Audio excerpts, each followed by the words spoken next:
Recording started. Okay, मैं आता हूँ सबसे पहले जो है हमारे हेलो रिएक्ट के फोल्डर में। और अब आपने जो है विजुअल स्टूडियो कोड कैसे खोलना है, अभी तक तो आप इसी इसी से खोल लेते ना, ओपन विद कोड या इसी तरीके से। आपने गए सीएमडी लिखा है यहाँ पर, CODE स्पेस डॉट एंटर, उस फोल्डर में वो वीएस कोड खुद ही खोल के दे देगा। अपने तरीके से खोल लो, मैं ऐसे खोलता हूँ, ठीक है।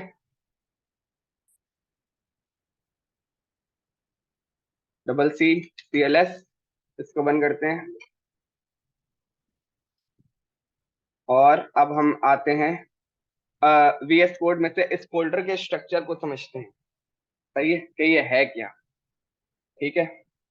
ओके, नोड मॉड्यूल्स को हम सबसे आखिर में देखेंगे, सही है। सबसे पहले हम देखते हैं readme.md, ये फाइल क्या है। ये फाइल आपके किसी काम की नहीं है, लेकिन आपने डिलीट भी नहीं करनी। क्यों? ये और ये फाइल करते क्या है, सपोज करो मैंने तुम्हें बोला कि एक प्रोजेक्ट बनाओ रिएक्ट का, टू डू लिस्ट टाइप का, ऑल फीचर्स के साथ, ठीक है। फिर मैंने बोला मुझे एक डॉक्यूमेंट भी बना के देना जिसमें लिखा हुआ हो कि उस टू डू लैब में क्या क्या फीचर है और वो क्या क्या कर रहा है, ठीक है। तो आपके प्रोजेक्ट की जो डॉक्यूमेंटेशन होती है थ्योरी वाइज, वो इस फाइल में दिखती है कि भाई ये जो आपको अभी थ्योरी दिख रही है कि भाई रिएक्ट में इस प्रोजेक्ट में ये हो रहा है, ठीक है। जो भी आपके प्रोजेक्ट का ओवरव्यू होगा ना, वो आप इस फाइल में रखते हो, ठीक है। ताकि कोई जब आपके प्रोजेक्ट को पढ़ेगा तो वो देखने से पहले वो बोलेगा कि रीड मी की फाइल देख लेता हूँ, कि वो पता चल जाएगा उसने बनाया हुआ क्या है, ठीक है। तो जो भी आपके प्रोजेक्ट का ओवरव्यू डॉक्यूमेंटेशन होती है वो इसमें रखी जाती है। क्लियर है? ओके, इस फाइल को बंद करते हैं। पैकेज लॉग डॉट जेसन, ये फाइल आपको किसी काम की नहीं है, इसको ना छेड़ना है ना डिलीट करना है, ना छेड़ना है ना डिलीट करना है, ठीक है। ओके, हम आते हैं अब किस पे,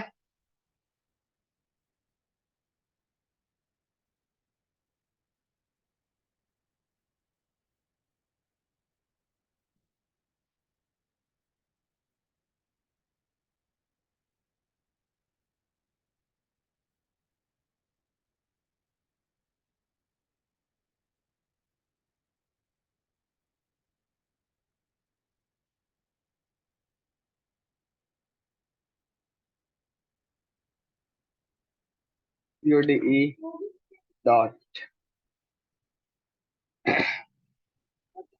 ठीक है। वापस आते हैं। ओके, हम आते हैं किस पे सबसे पहले, अब डॉट गेट इग्नोर, ठीक है। ये फाइल क्या करती है, ठीक है। मैंने एक ये फाइल हमेशा इसी नाम की रहेगी, ना आपने इसको रीनेम करना है, ना आपने इसको छेड़ना है, ना आपने इसको डिलीट करना है। अच्छा, इसको कब छेड़ेंगे, ठीक है। मैं अगर आपको अपना एक रिएक्ट का कोई भी फोल्डर अगर मैं आपको अपने गिटहब पर दिखाऊं, आप देख लो जरा, ठीक है। सबसे पहले जहां वो पड़ा हुआ है पहले वो दिखाता हूँ और फिर गिटहब पे दिखाता हूँ, ठीक है। मैं आपके इधर आया, इधर आया, ये मेरा एक रिएक्ट का फोल्डर है जिसपे मैं करंटली काम कर रहा हूँ, ठीक है। नोड मॉड्यूल्स दिख रहे हैं, सबको दिख रहे हैं नोड मॉड्यूल्स, ठीक है। अब यही फोल्डर मैं गिटहब पे दिखाता हूँ, मैंने जहाँ पे इसको अपडेट किया हुआ है।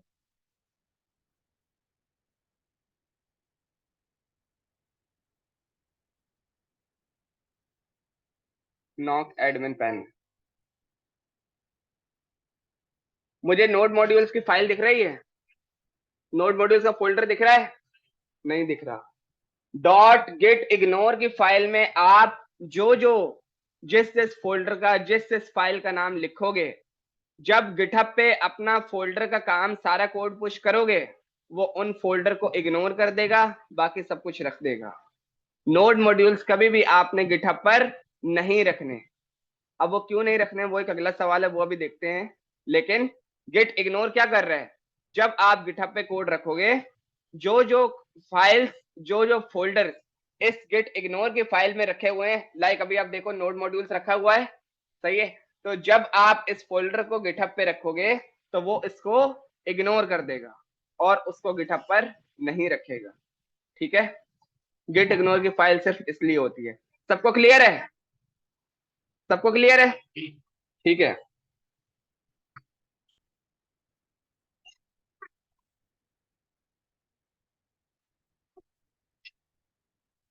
अच्छा जी, अब हम आते हैं नोड मॉड्यूल्स पर और पैकेट डॉट जेसन पर। पैकेट डॉट जेसन में जो काम का एरिया है सिर्फ डायरेक्ट उस पर चलते हैं। आपको ये एक ऑब्जेक्ट्स नजर आ रहे होंगे, ऑब्जेक्ट्स की वैल्यू के पेयर्स में एक प्रॉपर्टी है इसके अंदर, मेन ऑब्जेक्ट के नाम डिपेंडेंसीज की, वो खुद एक ऑब्जेक्ट है जिसके अंदर आपके पास की वैल्यू के पेयर्स रखे हुए हैं।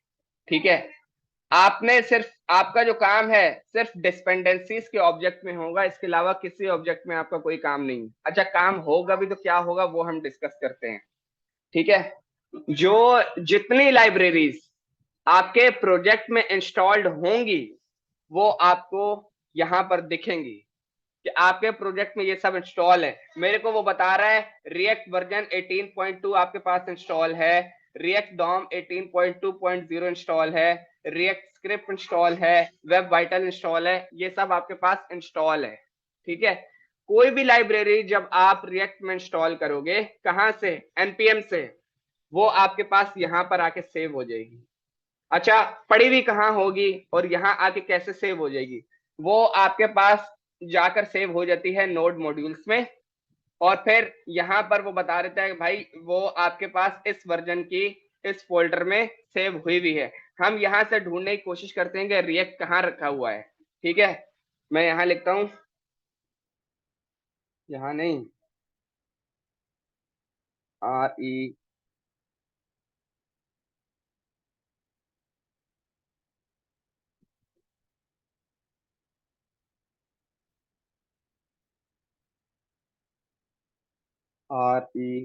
REAPT। ठीक है, कुछ ना कुछ उसने पकड़ लिया। और हम ऐसा करते हैं और नीचे जाते हैं।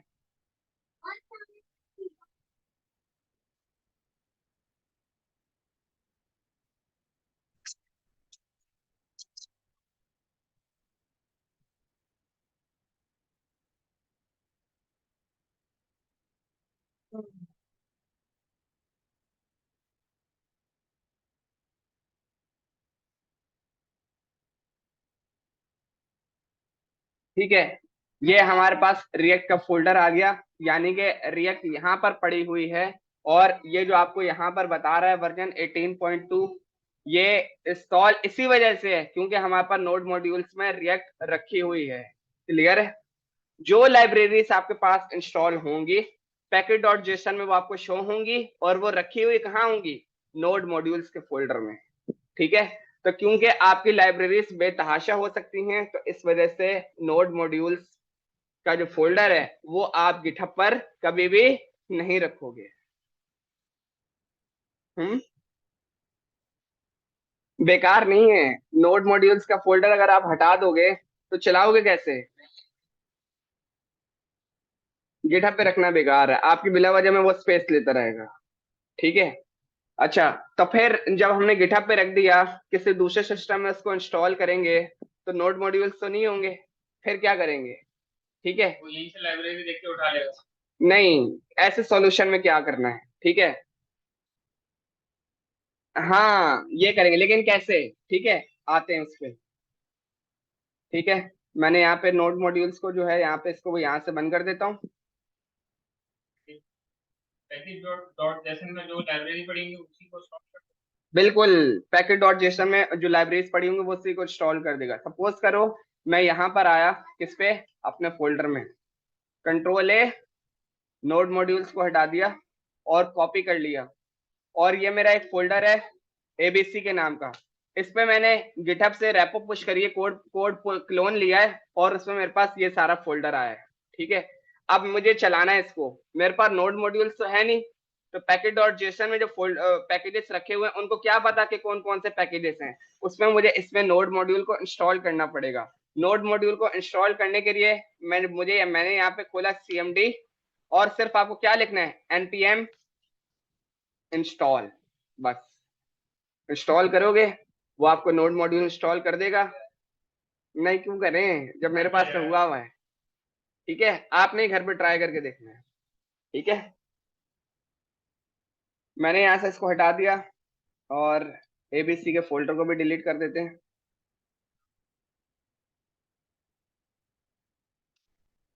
और वापस VS कोड पर आए।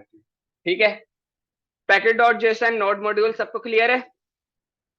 ठीक है, अब हम आते हैं किस पे, एक और चीज पर, उसका भी आपको सबसे ज्यादा खास ख्याल रखना है। जब आप काम करने लगो तो आपने सबसे पहले क्या करना है, कंट्रोल ए किया, इसमें आपने कौन कौन सी फाइल्स रखनी है और बाकी सारी डिलीट कर देनी है।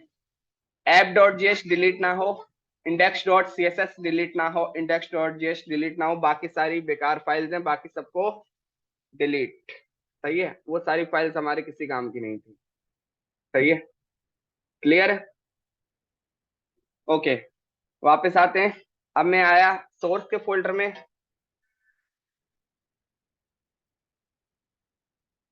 सबसे पहले मैंने खोला इंडेक्स डॉट सीएसएस की फाइल को। जैसे आप जावास्क्रिप्ट में सीएसएस लिखते आए हो, proper pure CSS proper React Java React में वर्क करेगी, कोई मसले वाली बात नहीं। ठीक है, मैं इस कोड को कमेंट करता हूं, मैं लिख देता हूं स्टार मार्जिन 0 पैडिंग 0। जी, मैंने किया है।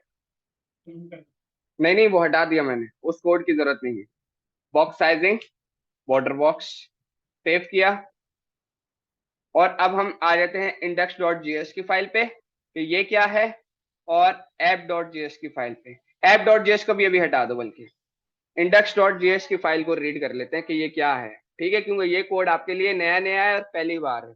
सबसे पहले मैं अननेसेसरी कोड जो है उसको हटा देता हूँ, उसके बाद आपको दिखाता हूँ कि ये क्या है। ठीक है, ये हटा दिया, ये हटा दिया, सीएसएस की फाइल की भी अभी नीड नहीं है, ये भी हटा दिया। ठीक है, और ये सब कुछ मैंने हटा दिया। ठीक है, ये जो ऐप है इसको भी मैंने हटा दिया। ठीक है, बस इतना सा काम है अभी हमारा, हम इसको देख रहे हैं। सबसे पहले हमने क्या देखना है, document dot get element by ID root, ये कहां से आ रहा है, सबसे पहले इसको देखना है। जी, सबसे पहले इसको देखना है, ये जो रूट है ये कहां से आ रहा है। सही है, मैं आया पब्लिक के फोल्डर में, पब्लिक के फोल्डर में मेरे पास एक इंडेक्स डॉट एचटीएमएल की फाइल है, इसको मैं खोल के साइड में कर लेता हूं। और इसको अगर मैं रीड करूं तो वो मेरे को बता रहा है इसके पास एक डिव है जिसकी आईडी रूट है। आपकी पूरी रिएक्ट इस डिव के अंदर चल रही होती है। सही है, जितने भी आप फाइल्स पे काम करोगे, जितनी भी 1000 फाइल्स बना लोगे, उन पे काम करोगे, वो सब इस डिव के अंदर चल रहा होगा।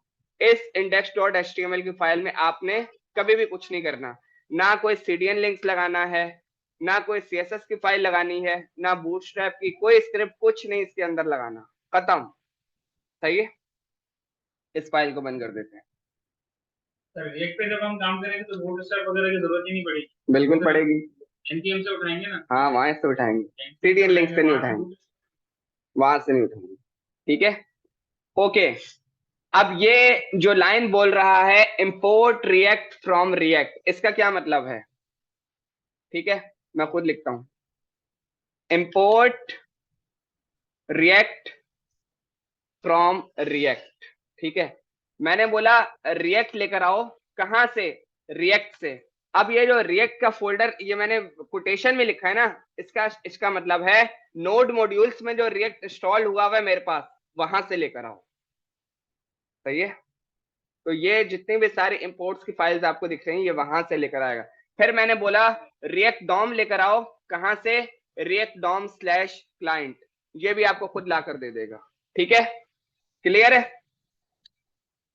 एक वेरिएबल बनाया मैंने, const root React DOM dot create root, अभी बताया था। सही है, तो क्रिएट रूट से मेरे पास क्या हुआ, उसने मेरे को बोला भाई किस पे रेंडर करना है, मैंने बोला इसमें रेंडर करना है, React document dot get element by ID root पे। ठीक है, सही है, उसने बोला। और उसके बाद मैंने इसको क्या दिया, फिर मैंने बोला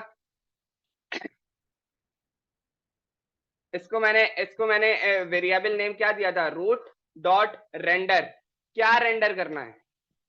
ठीक है, क्या रेंडर करना है? जी, मैं राइट नाउ एक H1 रेंडर कर देता हूं। हेलो अहमद। सही है। मैंने इसको सेव किया और अब हम इस फाइल को चलाते हैं। CC CLS npm start। HTML के टैग को इस्तेमाल करके आप वेबसाइट का वैसे एक एलिमेंट बना जी